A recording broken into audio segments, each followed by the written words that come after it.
네, 오늘의 정치권 이슈 짚어보겠습니다. 장성철 공론센터 소장, 복귀영정 청와대 정무비서관 두 분과 함께합니다. 어서 오십시오. 안녕하세요. 네, 오늘 오전 김기현 국민의힘 대표가 민주당 이재명 대표와 만났습니다. 그 모습 저희가 영상으로 준비했습니다. 이거 보고 들어오겠습니다. 그동안 우리 당이 조금 이제 비상체제였다 보니까 조금 여야 대표 사이의 그런 대화나 이런 것들이 원활하지 않았던 것 같아 보입니다만은 저희들도 이제 정상체제를 복구했기 때문에 자주 찾아뵙고 또 시간 되면 찾아오시기도 하면서 격주 단위로 한 번씩 만나든지 또 식사를 해도 좋고 어느 형태로 아주 다양한 형태로 공개 비공개 형태로 협의의 대화 채널을 계속해 나갔으면 좋겠다 말씀을 드립니다. 정치가 그야말로 대결이 아니고 또 지배가 아니고 국민을 존중하면서 국민의 삶을 개선하는 충직한 일꾼의 역할이라는 점을 다시 한번 확인해가는 그런 좋은 자리 되길 바랍니다. 감사합니다. 네, 오늘 만남이 있기 전에 사실은 뼈 있는 농담이 나올까 이렇게 좀 유심히 찾아봤는데 뭐 드러난 건 없는 것 같고요. 어떻게 들으셨어요? 보기 좋지 않습니까? 예. 우리 국민들이 참 보기 좋다. 싸우지 말고 정치 좀 이렇게 했으면 좋겠다라고 바라봤을 것 같아요. 그런데 지난번 이재명 대표가 당선되고 나서 당시에는 그 국민의힘이 비상체제이기 때문에 원내대표가 대행을 하고 있었어서 네.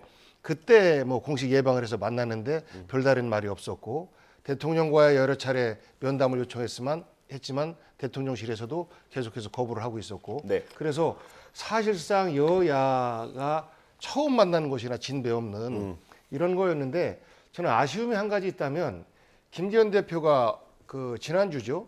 네. 이재명 대표에 대해서 그 비서실장 돌아가시고 나서 사실 뭐 막말에 가까운 또 저주에 가까운 말씀하셨어요. 키워드 중에 하나가 간접살인이었던 것 같습니다. 간접살인 뭐 어두운 뭐 무슨 죽음의 그림자 뭐 이런 말씀하셨는데 네. 그런 말씀들은 하고 싶어도 대변인들에게 좀 맡기고 대표들은 조금 상대방을 직접적으로 언급하거나 이러지 말았으면 좋겠어요. 예를 들어서 원내대표들 같은 경우에는 서로 협상을 위해서 자주자주 만나다 보니까 상대방 원내대표에 대한 어떤 비판이나 이런 것들을 가급적 안 합니다. 왜냐하면 서로 불편해지기 때문에. 네. 마찬가지로 대표에 대해서도 그렇게 가면서 정말 이 부분은 전 국민적인 어떤 그 비판을 면키 어렵겠다라는 부분만 대표들이 직접 언급하는 이런 정도가 돼야 되는데 지금은 사실 이재명 대표에 대해서는 당시 정진석 비대위원장도 그랬고 지난주에 김기현 대표도 그랬고 직접 이재명 대표를 때리는 것이 그쪽 지지자들의 인기를 얻는 것처럼 네. 이런 것들 때문에 사실 화해, 협치 이런 것들이 불가능한 것처럼 느껴졌었는데 오늘 김기현 대표가 이재명 대표를 예방한 것이 그냥 형식적인 것이 아니고 진정한 협치 그리고 격주별로 한 번씩 만난다라고 하면 한 번은 두 분이서 만나고 한 번은 국회의장이랑 같이 만나고 하면서 국회를 제대로 일하는 국회로 만들어가는 그럼 얼마나 좋겠습니까? 예. 그러다 보면 서로 좀 욕과 비판도 좀 덜 할 테고 그러면 협치가 좀 열릴 것 같다라는 어떤 기대를 좀 가져봅니다. 예. 뭐 민주당 이재명 대표의 상황이 좀 상황인지라 이 대표의 발언은 조금 해석의 여지가 있을 것 같아요. 뭐 대결하려고 하지 말고 지배하려고 하지 마라 이런 얘기였거든요. 그렇죠. 기본적으로 협치를 합시다. 그러니까 다양한 형태의 뭐 갈등과 다른 점은 있긴 하지만 우리가 나라를 위하고 민생을 위하는 부분에 대해서는 우리 한 마음 한 뜻 아니냐 이런 식의 얘기를 했죠. 오늘 저 모습이 바로 정치고 국회다라고 말씀을 드려요. 좋은 말씀 많이 하셨어요. 여야 치열한 대립 국면 국민들이 우려한다. 이거 불식시키자라고 얘기를 하셨고요. 대화와 타협 통한 국민 협치의 노력을 배가하겠다. 이런 식의 얘기를 했어요. 네. 근데 전 되게 회의적으로 봐요. 예. 김기현 대표가 뭐 격주로 만납시다라고 했지만 저는 여야 대표들 간의 만남은 이번이 마지막이지 않을까라는 좀 생각이 들어요. 예. 기본적으로 몇 가지 뭐 전례가 있죠. 문재인 대통령 시절에도 여야정 뭐 상설협의체 만들자고 했지만 그냥 그렇게 약속만 하고 끝났어요. 왜 그랬을까요? 선거가 있기 때문이에요. 선거 있으면은 상대 진영을 정말 나쁜 사람들, 몹쓸 사람들로 규정을 하고 공격을 해야 돼요. 그런 상황에서 만나기가 어렵다라는 것. 또한 이재명 당대표의 사법 리스크. 네. 어쨌든 국회 내에서도 체포 동의안이라든지 아니면은 뭐 당대표 대변인들이 계속 이재명 당대표에 대해서 공격을 하잖아요. 네. 공격을 하고 또 어떻게 만나서 협치합시다. 법안 처리합시다. 반도체 관련 법안 이견은 있지만 3월 달에 처리해 주신다고 해서 감사해요. 이러지만 네. 정치적인 현안, 법률적인 현안이 너무나 많기 때문에 저는 저 모습이 오늘이 마지막이지 않을까라는 걱정 때문에 좀 한탄스럽습니다. 그러면 김기현 대표가 윤석열 대통령에게 이재명 대표와의 만남을 주선하거나 그럴 가능성 거의 없다고 보십니까? 그런 말도 못 꺼낼 것 같아요. 그러니까 지금까지의 모습을 보면 대통령은 이재명 당대표를 그냥 야당 지도자, 파트너로 생각을 하지를 않고 그냥 잠재적 중대 범죄자 이렇게 계속 인식하시는 것 같아요. 예. 그래서 같은 자리에 있는 것조차도 상당히 좀 불편해하는 것 같아서 김기현 대표가 그런 얘기하는 것은 상당히 큰 용기를 갖고 해야 될 것이고 예. 어찌 보면은 대통령실에서 아니 왜 만났어요 이런 식으로 또 경고성 사인이 오지 않을까라는 생각도 듭니다. 예, 알겠습니다. 정말 국민의 발행과는 다른 현실. 네, 현실 정치를 얘기하시고 그지만 그 현실이 가능성이 훨씬 더 높다. 예. 뭐 이렇게 저도 생각을 하는데 제발 좀 그러지 말았으면 좋겠습니다. 그러니까 이재명 대표가 설령 지금 있는 이 사법 리스크를 넘지 못해서 나중에 이제 재판에서 유죄를 받는다.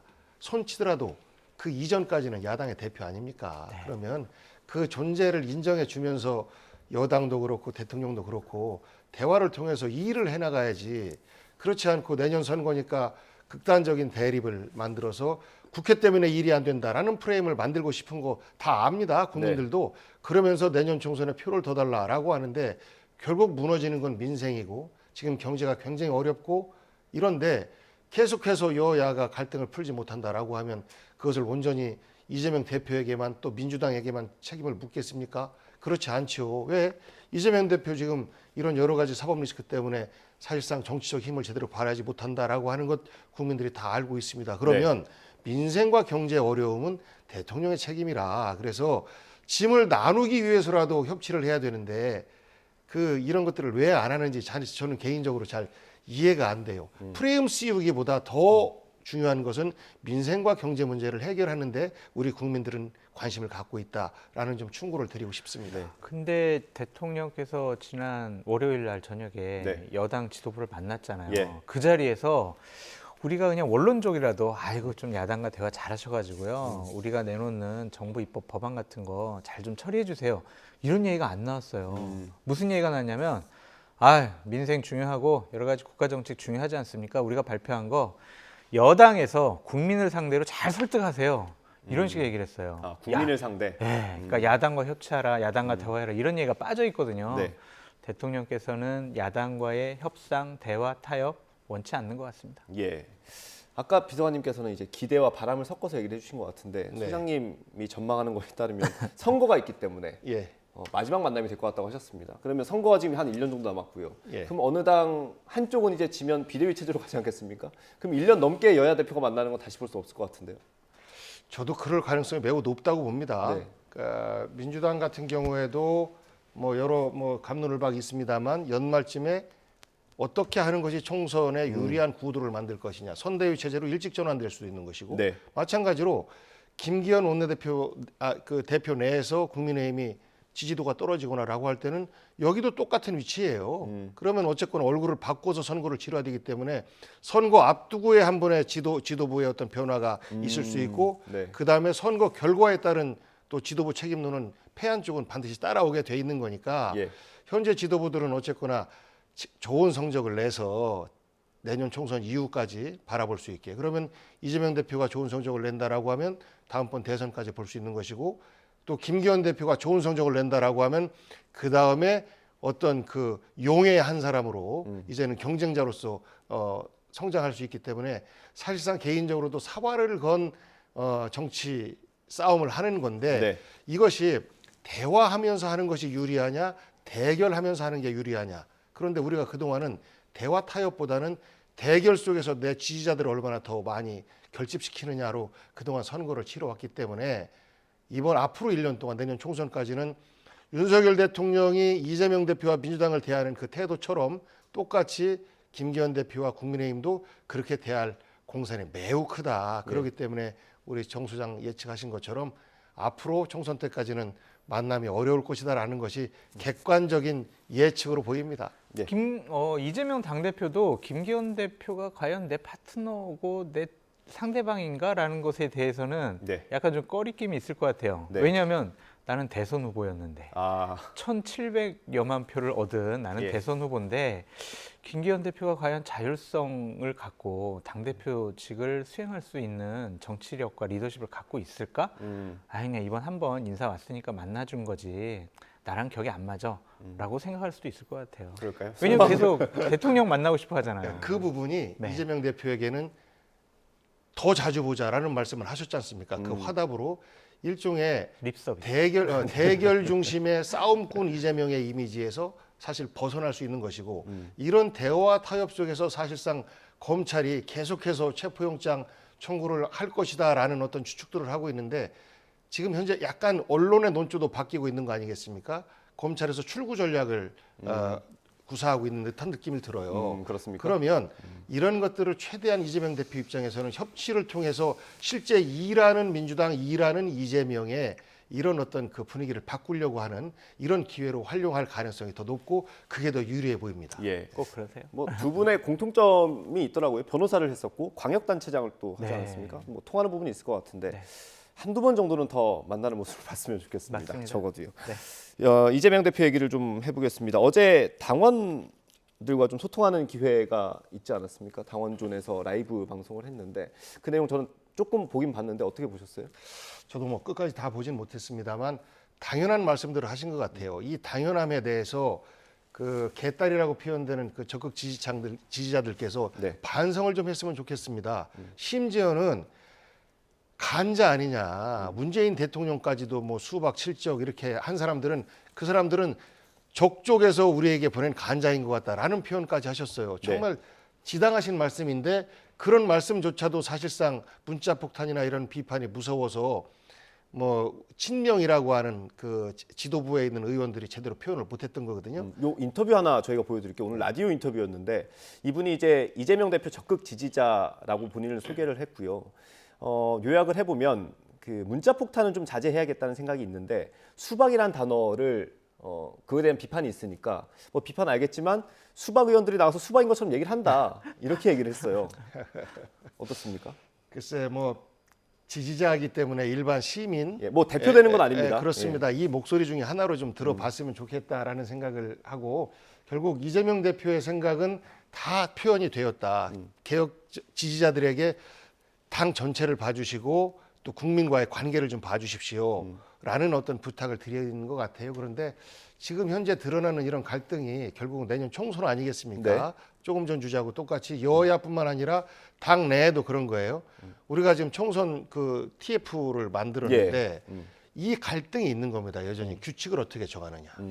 그런 것이 이제 그 이계호 단장으로 해서 처음 회의를 했는데 네. 저는 이 부분도 복잡하지 않다고 봐요.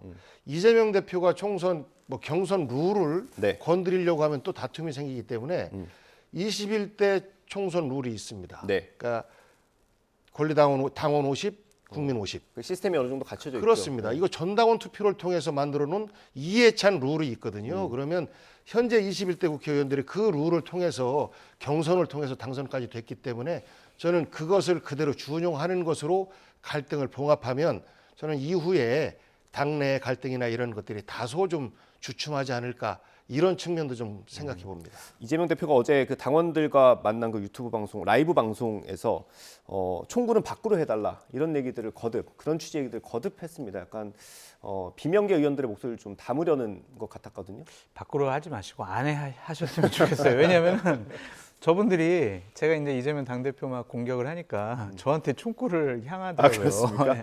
댓글들 보면 저에 대한 비판도 많이 하시는데 예. 기본적으로 이재명 당대표가 약간 좀 늦지 않았나라는 좀 생각이 들어요. 당 내부에서도 만시지탄이다 뭐 이런 얘기 있습니다. 예. 처음부터 이제 저런 모습 보이시고 또한 본인의 전 비서실장 사망하셨을 때도 좀 여러 가지 인간적인 위로의 말씀을 먼저 하셨으면 좋았을 것 같은데 네. 그런 것보다는 나는 억울해, 나는 정말 검찰의 조작 왜곡 수사에 너무 잔인하게 당하고 있어 이렇게 항변을 하려고 하다 보니까 좀 전 비서실장의 극단적인 선택에 대해서도 자신을 그냥 방어하려는 방어막을 치시더라고요. 그러니까 그분을 위로하고 유가족들에게 상당히 좀 여러 가지 위로하는 말씀을 진작하셨으면 좋았을 텐데 좀 시점들이 좀 아쉬워요. 그래서 저희 같은 사람은 이제 오해하는 거죠. 시커 개딸들이 수박 공격하게 일단은 냅두고 네.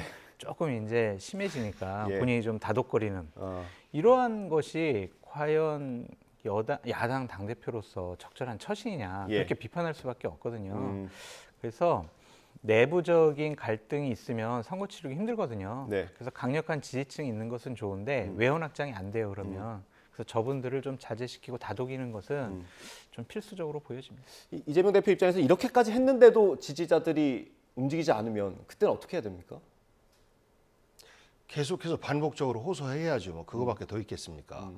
예를 들어서 지난번 그 대선 때 일종의 뭐 문팬이라고 하는 그 몇몇 그룹들 중에서 예. 윤석열 지지를 선언하는데 문재인 대통령 얼마나 속상했겠어요. 그분들이 진정으로 문재인 대통령을 원하는 분들이 아니지 않습니까? 결국은 권력을 따라가는 그러면서 특정인이 싫으면 그 세력조차 혹은 그동안 해왔던 정신 이것조차도 부정하는 이런 행위들에 대해서 정말로 그때 우리가 좀 반성할 여지가 좀 많아 보였는데 네. 저는 지금 개혁이라는 이름으로 민주당을 지지하고 이재명을 지지하는 분들이 그때 그분들의 모습을 보면서 사실 자신들을 좀 돌아봤으면 좋겠고 그런 말씀을 저는 가감없이 이재명 대표께서 반복적으로 해주셨으면 하는 바람을 좀 가져봅니다. 예. 그 최근에 민주당 내에서 나왔던 얘기 중에 하나가 조직 개편 얘기인데 이거랑 맞물려 있을 수도 있을 것 같아서 이걸 여쭤볼게요. 원내대표 선거가 이제 뭐 다음 달, 그 다음 달에 있을 수 있지 않습니까? 네. 홍익표 의원은 오늘 인터뷰를 보니까 거의 마음을 굳힌 것 같더라고요. 네. 어떤 인물입니까? 현재 홍익표 그다음에 지난번에 그 낙선한 박광훈 의원 예. 뭐 이런 정도가 거론이 되고 있는데 홍익표 의원 같은 경우는 3선 아니겠습니까? 네. 그러니까 성동에서 3선 하시고 그다음에 한 지역구에서 내가 3선을 했으니 그다음에 이 지역구에서는 더 이상 출마 안 하겠습니다라고 하면서 지금은 이제 그 강남 쪽으로 예. 옮기셨죠. 대단한 결단입니다. 그런데 국민의힘에서 이런 결단 내리시는 분 없잖아요. 그러니까 소문도 별로 안난 그 자기 이벤트에는 좀 약한데 과거에 대변인 하면서 이제 박근혜 대표 때 귀태 논란 뭐 논란도 일으키고 했었습니다만 네. 자기 정치보다는 민주당 정치를 주로 하려고 하는 이런 측면이 강하고 정책을 많이 다뤘던 걸로 예, 기억합니다. 정책 측면에서의 강점을 갖고 있고 상대적으로 개파 색채도 좀 얕고 그러니까 비명 친명 그 내에서 홍익표 정도면 괜찮은 것 아니냐라는 어떤 이미지를 갖고 있어서 상당한 경쟁력을 좀 갖고 있을 것 같고 박광훈 뭐 의원 같은 경우도 굉장히 합리적이고 좋으신 분이긴 한데 비명이라는 프레임이 좀 너무 강하게 씌어져 있어서 당 대표와 갈등 없이 원만하게 그 당내 투톱으로서 역할을 제대로 할 수 있을지에 대한 의원들의 고민이 조금 있을 것 같아요. 뭐 그럼에도 불구하고 원내대표 그 선거는 당 대표 선거하고 좀 다르게 움직이기 때문에 예. 좀 봐야 될 것 같습니다. 전망을 좀 해주실 수 있을까요? 그러니까 친명 후보가 되느냐 아니면 반명 후보가 되느냐 비명 후보가 되느냐가 반명과 비명이 또 갈립니까? 그 친명 비슷하죠? 예, 친명, 비슷한 비명. 것 같아요. 예. 그래서 그런 분들이 누가 되느냐가 이제 문제인 것 같은데 일단 홍익표 의원이나 박광훈 의원 같은 경우에는 일단 범 이재명 계열 이렇게 볼 수밖에 없잖아요. 그분들이 당선되는 것과 이제 명확하게 비명계 후보가 나가서 당선됐을 경우는 이재명 당대표의 리더십에는 상당히 큰 차이가 있겠죠. 예. 그러니까 민주당 내부 사정이라서 제가 뭐 세력 분포는 잘 모르겠지만 일단은 이재명 당대표로서는 비명계 원내대표가 당선되지 않도록 많은 노력을 기할 것 같다라는 좀 생각이 듭니다. 그런 노력을 할까요? 안 합니다. 불리하지 않습니까? 예, 오히려 그 그렇게 되면? 오히려 그러면 의원들의 정서를 해치기 때문에 개입을 안 하는 것이 그동안의 관례였었고 오히려 그렇게 하면 의원들이 이건 뭐야라고 하면서 역효과를 불러일으키는 사례들이 그동안 왕왕 있었습니다. 그러니까 문재인 대통령 시절에 문재인 대통령에 반대했던 박영선 의원이나 이런 분들이 원내대표로 선출되는 과정, 이종걸 그 전 의원이 원내대표로 선출되는 과정들 이렇게 보면 결국은 투투보로서 화합되는 지도부를 만들자라는 것에 대해서 의원들의 관심이 많이 가 있어요. 그래서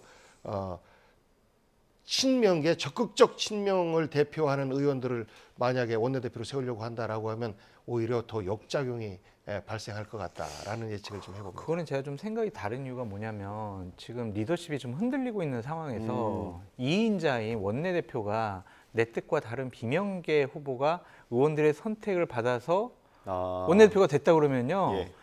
다음번 체포동의안 왔을 때 아. 또한 당내에서 리더십을 제대로 발휘하기 힘들어요. 그러니까 이미지상 이재명 당대표에 대해서 민주당 의원들이 비토 정서가 강하구나 그런 이미지를 주고 싶지 않기 때문에 어떠한 영향력을 끼치려 하지 않을까라는 좀 생각이 들고요.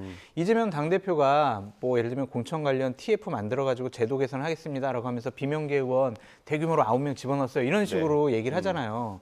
그건 그냥 상황을 돌파하기 위한 하나의 면피 수준의 선언이라고 보여져요. 그러면 원내대표 왜냐하면 선거를 앞두고 그런 명분을 쌓는 거다라고 볼 수 있는 겁니까? 그렇게도 볼 수가 있는데 그냥 위기 상황을 그냥 벗어나기 위한 거라고 봐요. 왜냐하면 실질적으로 자 탕평 인사하겠습니다. 아우 저 공천에 욕심 없어요. 그러려면요 바꿔야 될 자리가 3자리가 있어요. 네. 사무총장, 네. 조직사무부총장, 민주연구원 원장. 네. 이 3자리는 그냥 굳건하게 자기 사람으로 지키고 있잖아요. 그러면서 그냥 제도 개선, 자문위원 형식의 TF에 비명계원 많이 넣었으니까 나는 공천에 되게 중립적인 그런 기계적인 시스템적인 공천 할 거예요. 저 욕심 없어요. 이렇게 선언한다고 솔직히 믿지 못하겠습니다. 예. 저희가 오늘 예정된 일정이라서 짧게 하나 예. 여쭤보겠습니다. 더 좋은 미래와 간담회가 있지 않습니까? 이 더 좋은 미래 강훈식 의원이 얼마 전에 라디오 인터뷰를 한 걸 봤는데 어느 스탠스인지 잘 명확하게 구분이 안 되더라고요. 어떻게 읽어야 됩니까? 강훈식 의원이 명확하게 이재명에 대한 응원 메시지를 보내는 것도 아니고 그렇다고 해서 뭐 견제구를 날리는 것도 아니고 약간 어정쩡한 분위기인데 지난번 이제 대표 경선에서 약간은 경쟁했던 그런 정서가 작용되는 것 같은데요. 아. 일반적으로 이재명 대표에 대한 리더십을 흔든다라는 분들은 사실 그다지 많지 않습니다. 그 모임에서 그렇습니다. 그 모임 내에서는 더더군다나 네. 더미래 같은 경우는 더더군다나 이재명 대표에 대해서 응원하는 목소리가 더 크다라는 네. 것이 객관적 사실이고 저 부분은 더미래의 뭐 전체 의견이라기보단 강훈식 의원 개인의 어떤 생각과 어떤 정서가 반영된 표현 아닌가라는 생각입니다. 알겠습니다. 오늘 간담회가 얼마나 공개가 될지 또 이재명 대표는 어떤 입장을 내놓을지 좀 지켜보도록 하고요. 내일입니다. 주제를 좀 바꿔서 한일 정상회담 얘기를 해보겠습니다. 우리 정부가 얼마 전에 제3자 변제안, 강제동원 피해에 대한 제3자 변제안을 발표를 했고요. 일본의 성의 있는 조치를 기다리고 있다 이렇게 얘기를 했는데 이게 성의 있는 조치가 나올 수 있을 것 같습니까, 수장님?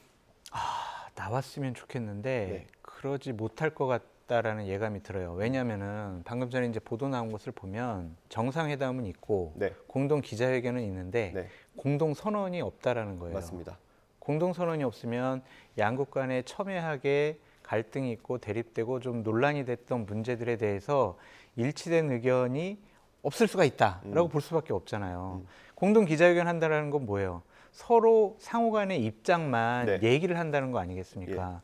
그러면 우리 뭐 야당이라든지 언론이라든지 많은 국민들이 생각하는 일본의 전향적인 모습, 과거사에 대한 좀 명확한 뭐 해명 아니면은 여러 가지 뭐 사과, 반성 이런 것들은 없을 가능성이 높아요. 예. 그러면은 자칫 잘못하면 대통령의 대국적인 결단, 미래를 위한 이 협력 파트너십 이것이 많은 비판과 또 성과가 훼손될 수 있을 것 같아서 예. 상당히 좀 걱정이 됩니다. 굉장히 안타까워하시는 것 네. 같습니다. 예. 여론이 안 좋아질 수도 있다라고 보시는 거죠. 그렇게 보여져요. 왜냐하면 대국적인 결단을 하려면요. 적어도 일본에서는 이런 약속을 해야 돼요.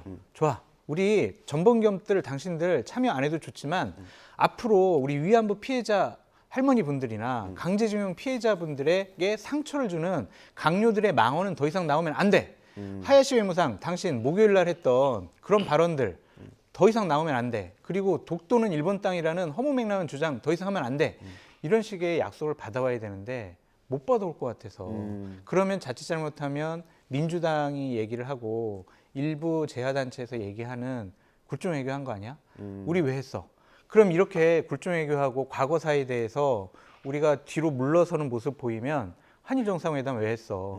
우리 조상들은 왜 독립운동 왜 했어? 이런 식으로까지 얘기 나올 것 같아서 저 정말 걱정돼요. 다음 주에 어떤 얘기를 할 수 있을지 기대가 되고요. 예.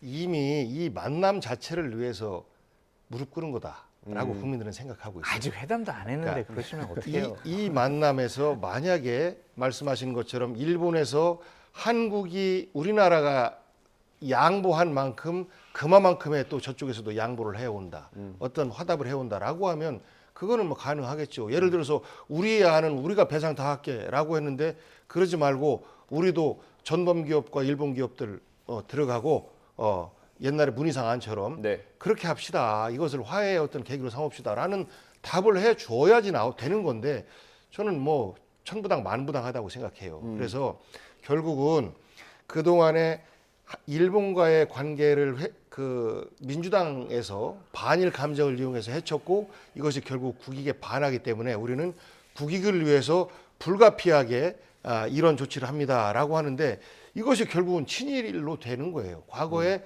반민특위를 우리가 탄압하고 없앴지 않습니까? 네. 구속시키고 했던 것처럼 과거 친일이냐 반일이냐로 우리 민족을 분열시킨다라고 했던 논리의 연장선 속에서 지금도 갇혀 있는 것 같다. 우리 정치가 일본과의 관계에서 보면 네. 그 속에서 보면 반민특위를 탄압했던 그런 정서가 현재 그 일본과의 경색된 관계를 풀기 위해서 우리가 무조건 양보해야 된다라는 어떤 그 맥이 통하고 있는 것 아닌가라는 생각이 들어서 정말 안타깝습니다.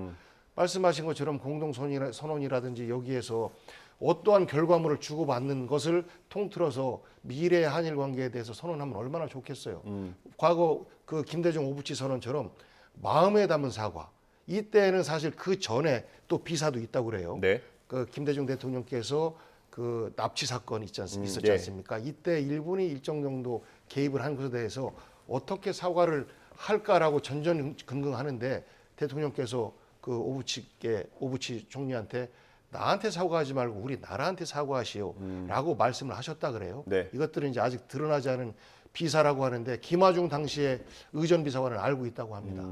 그래서 그러기 때문에 마음으로부터의 사과 이런 표현이 이제 나왔던 것인데 저는 윤석열 대통령이 만남 자체로의 어떤 포장 성과 이런 것들에 연연하지 마시고 어떤 것이 우리 국익에 더 크게 작용하고 어떤 것이 우리 좀 무너진 민족의 자존심을 지켜나가는 것인가 네. 라는 것 중심으로 김대중 대통령께서 나 개인이 아니라 우리 나라에 사과하십시오 라고 했던 그 정신을 좀 되돌아보면서 이번 정상회담에 임하셨으면 하는 말씀을 좀 드리고 싶습니다. 박진 장관이 3자 변제안을 발표하면서 우리가 컵에 물을 반 채웠다. 일본이 채울 차례다라고 했는데 사실 지금까지 상황을 보면 일본이 그 물 마시고 끝날 것 같은 그렇습니다. 그런 우려가 있기는 합니다. 아마 정상회담이 있고 다음 주 월요일쯤에 발표된 여론조사를 보면 국민들이 정상회담 성과를 어떻게 평가하는지 정확하게 알 수 있을 것 같고요.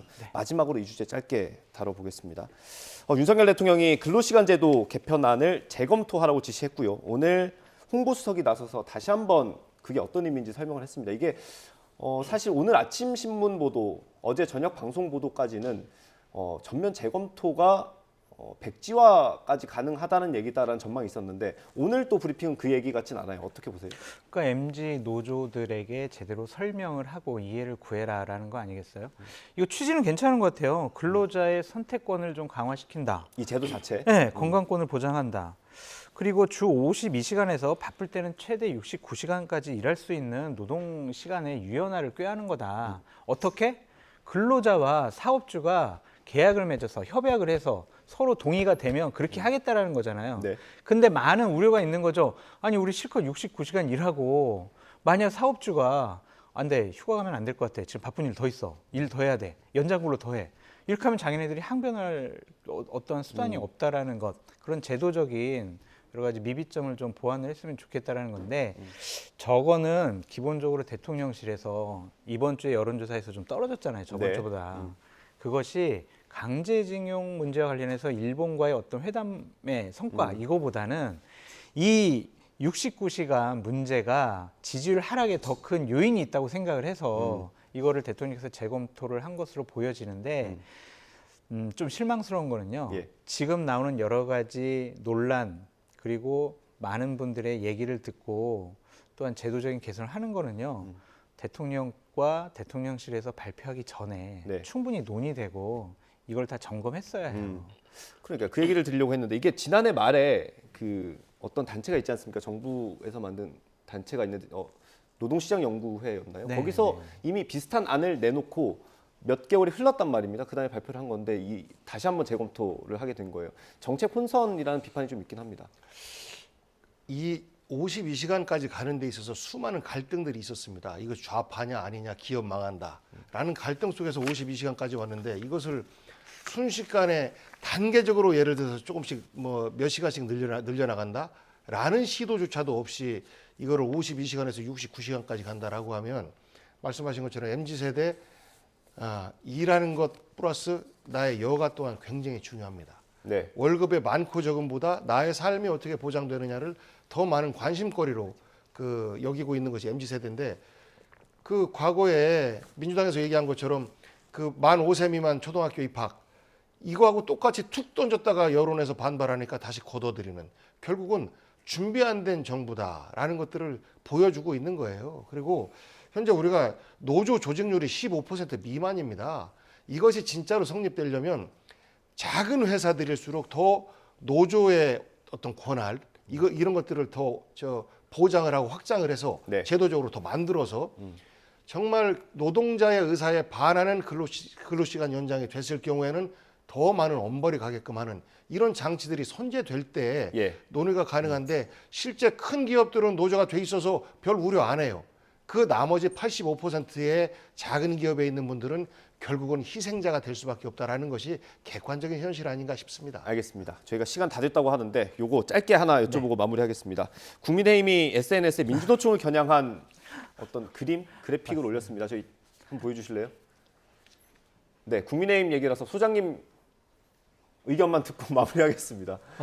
저도 봤어요. 네. 저 포스터를 봤는데 지금 김기현 체제가 들어서서 제일 먼저 하는 일은 대통령과 호흡을 맞춰서 노조를 개혁하겠다라는 거잖아요. 예. 근데 저러한 자극적인 선전선동을 과연 집권 여당이 하는 것이 맞느냐라는 좀 생각이 듭니다. 네. 노조는 개혁되어야 합니다. 왜냐하면 소수의 귀족, 불법, 기득권을 가진 노조들 이런 노조는 개혁이 되어야 되지만 국민의힘 한 최고위원이 얘기하는 것처럼 노조를 해체하는 것이 나의 정치적인 생명을 걸고 해야 될 일이다라고 생각하는 것은 맞지가 않는 것 같아요. 네. 분명히 노조나 이런 것들은 법으로 보장된 단체 아니겠습니까? 예. 대화하고 설득을 해가지고 건전한 노조로 거듭날 수 있도록 예. 집권 여당다운 모습 보여주셨으면 합니다. 네, 알겠습니다. 조금 지났다고 빨리 끝내라고 난립니다.